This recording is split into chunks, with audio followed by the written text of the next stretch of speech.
Hi everyone, welcome back to Crochet Rocks to a year of granny squares, and I have an update for you for the no turning chain year of granny squares. So that's what I'm going to do for this week's square because it's still a granny square after all.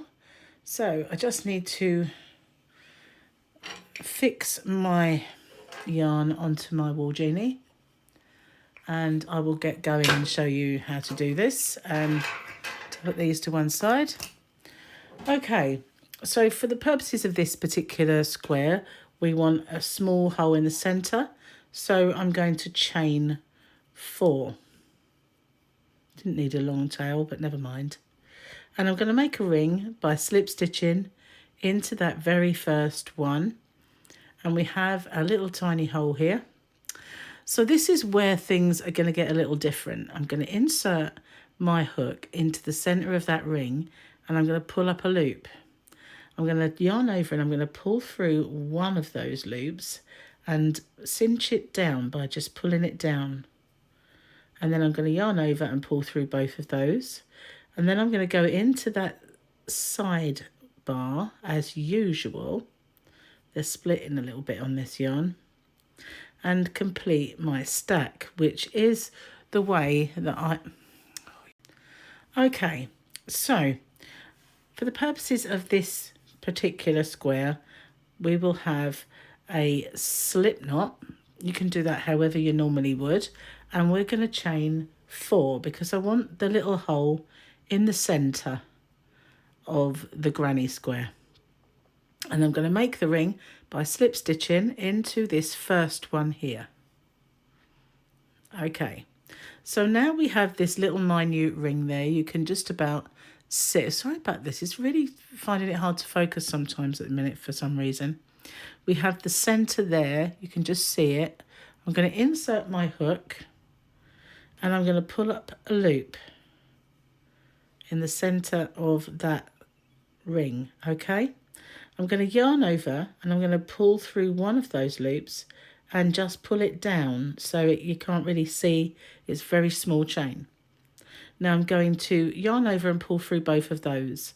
Now, just as normal when I do my stack, I'm going to go into this side bar here, which, as I say, it's a little difficult. Pick the wrong yarn, it splits nicely, this. And I'm going to pull up my loop, yarn over and pull through both of those. So that's my difference now. I'm going to complete my granny segment by doing 2 UK treble crochets as usual, which are double crochets in the US. So if I refer to them as trebles, you'll know that I'm talking about the US double. I'm going to chain 1 and put 3 more in that centre as normal.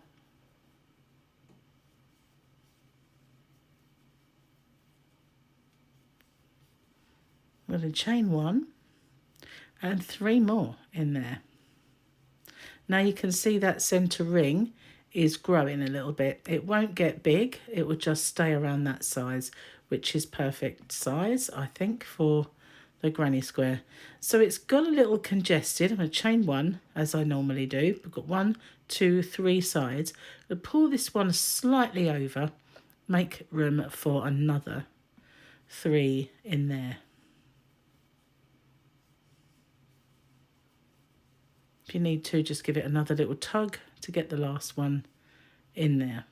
Okay, so now I've got 1, 2, 3 and 4. Just bear with me, I have a bit of a sore throat, so my voice isn't its usual tone or volume. So these 2 loops here, they are the top of my stack that I've used instead of the turning chain. I'm going to do a UK double crochet in there, which is a single in the US. So I'm going to insert the hook, pull up a loop, yarn over and pull through both of those. And that puts me in the centre where you've got a chain in all of the other corners. This one you have that, which is the same kind of width. So this is where my little trick that I've just shown you comes into its own. So I'm going to go into that space and between my 2 sets of 3 and pull up my loop. Now if I were to just do it my normal way, which was go through those 2 and then in this center, this bar on the left hand side, pull up another loop and yarn over, it's not ugly, but that is a little too long. And on some yarns it seems to sort of accentuate and get even longer looking. So what I do now is I insert my hook and pull up my loop, yarn over and go through 1 and pull it down so it just tucks it out of the way. And now I yarn over, pull through 2, go into that sidebar that I've just created, trying to get both sides because it splits, and pull up my loop. See what I mean about it splitting? It's not the best. I'm going to undo that and do it again. It's not the best. It really does split. I should have chosen a different yarn, but I like this yarn. Just it's a little prone to splitting there. Okay, there we are. So I've done it again. Go into my side, go through, pull up my loop, yarn over and pull through both. So if you're happy with the old way, that's fine. But I just think this looks a lot neater. You don't get that sort of loop that you can sometimes see. It's totally gone. So I'm just going to put a corner, a normal corner in this next space. So that is 3 UK trebles, 1 chain and 3.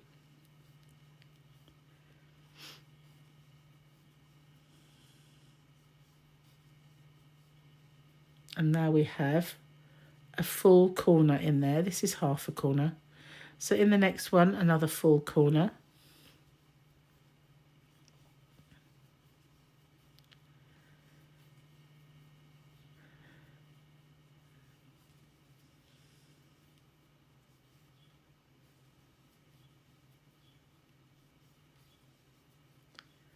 So if you stick with this until the end, it really does help when you do the very final row around with the with the border. So try to stay with it until the border. And we're going to do another corner here.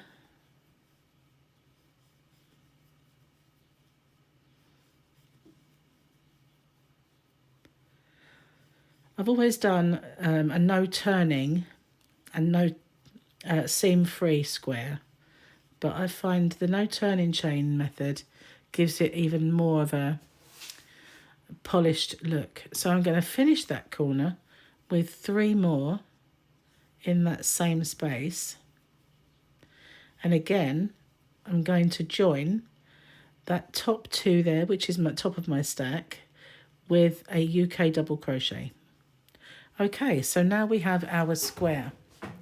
Okay, so we're going to go in between our sets of 3, insert and pull up our loop, yarn over and pull through 1, pull it down, yarn over and pull through 2, go into this bar and do the stack up to the height and do 2 more stitches for half of the corner. Okay, so now we've got a side to contend with as well, so we're going to put our segment in there, our granny square segment. So it's 3.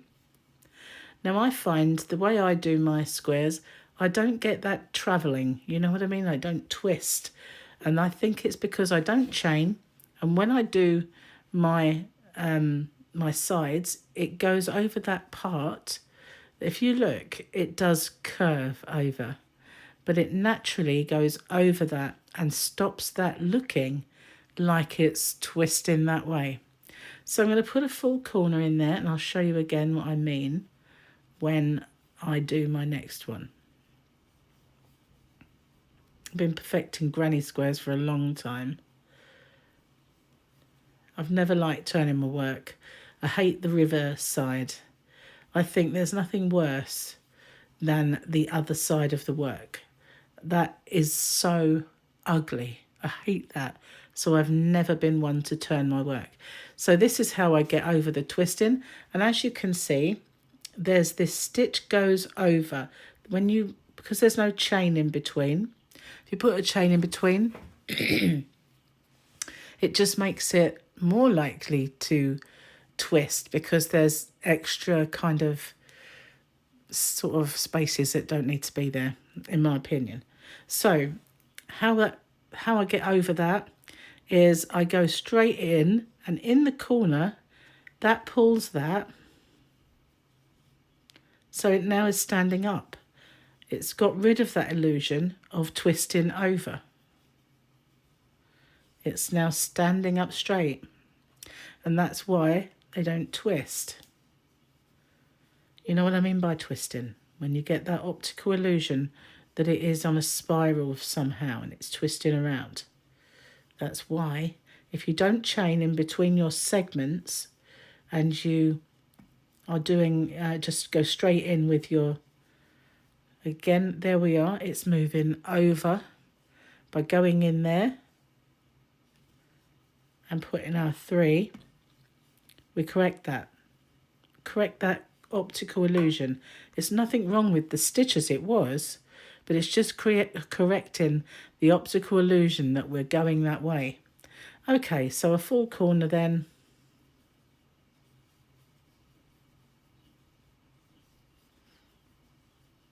One chain in between those because we're making a nice corner, and we are going to be putting 6 stitches in our corners. So, you know, I know a friend of mine doesn't put any chain, just does 6 and goes in between them. And that is fine if that works for you. But for me, I always put a chain in the corner. Okay, so we're back where we started. I'm going to do my last 3 for this round. And again, I'm going to go into my top of my stack because the beauty of that is you get those 2 loops to go into and close that off again. So it's looking like a nice, neat, cute little square without any twisting or turning, and we haven't had to suffer the horrible back view of our stitches. Okay, so we're going to do that again. We're going to go, sorry, take it, just help to have the yarn with you. I'm going to go in between our sets of 3 and pull up my loop. So I'm going to show you what happens if you don't do my new little trick. That is the length of this stitch, and that there is much too long in my opinion. So it works, don't get me wrong, but I have noticed a few times where I've looked at it and thought, oh, I don't like the look of that long stitch. And then I just correct it just by doing that one, pulling it right low, and then you get your loop back to the right height and continue doing the stack as usual. Just sorts that long kind of loop out and looks a lot better, I think. Okay, so we're going to do 1 more or 2 more rounds because all of our squares have been a certain size, haven't they? And we want to continue that. We don't want one that's shorter unless we've got a project for a little one, a little short one.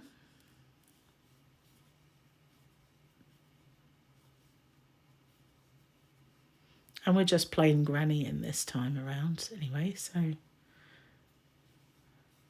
I love this yarn, by the way. It's very inexpensive.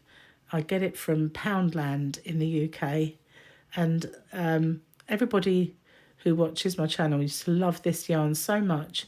So I put it in my shop, hobbyrocks.co.uk, in the yarn bundles. And I don't know if I have any in there at the minute because they quite often go out of stock of it. But I love the way these colours work and they kind of transition. They're very, very pretty, and especially when you get to the yellows and the oranges and the pink. They really do work so well together. Okay, so this is going to be a bit boring watching me go all the way around there. So I'm going to pause it and I'll catch up with you once I get back to the start again. Okay, so I'm back at the start again. And I'm going to, got a lovely teal colour or turquoise. now. So I'm just going to do my, finish my corner off, and I'm going to go in, pull up my loop. So it doesn't actually, it just takes a little bit of practice. It doesn't actually affect you too much doing this. I mean, I know that it will seem alien to everybody at first.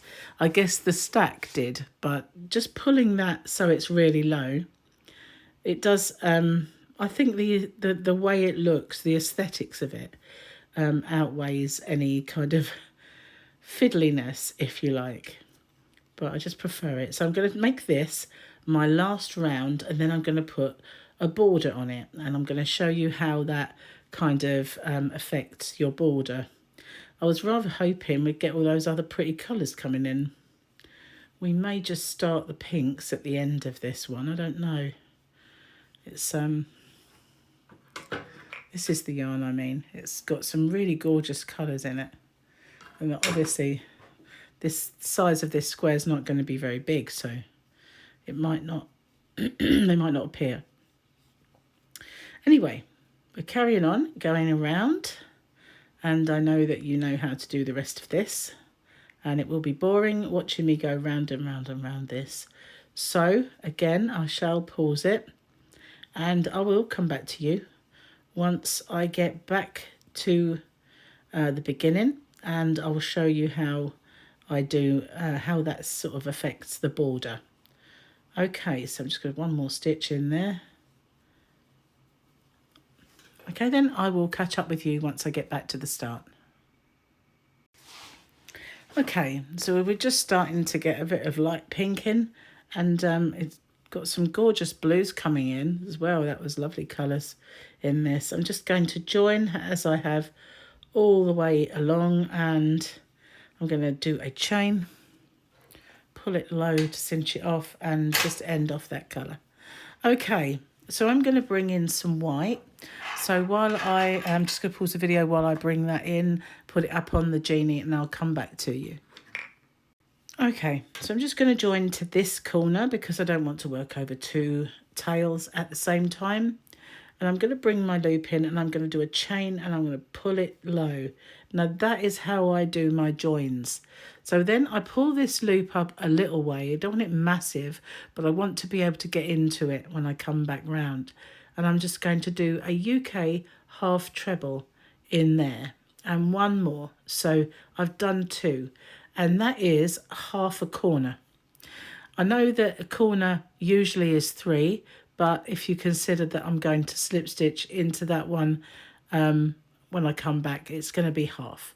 So now I get hold of this tail and hold my work and pull it, and then that disappears, and that looks very clean then, like a clean join. And I'm going to now work over that tail and do one in every single stitch all the way along my edge.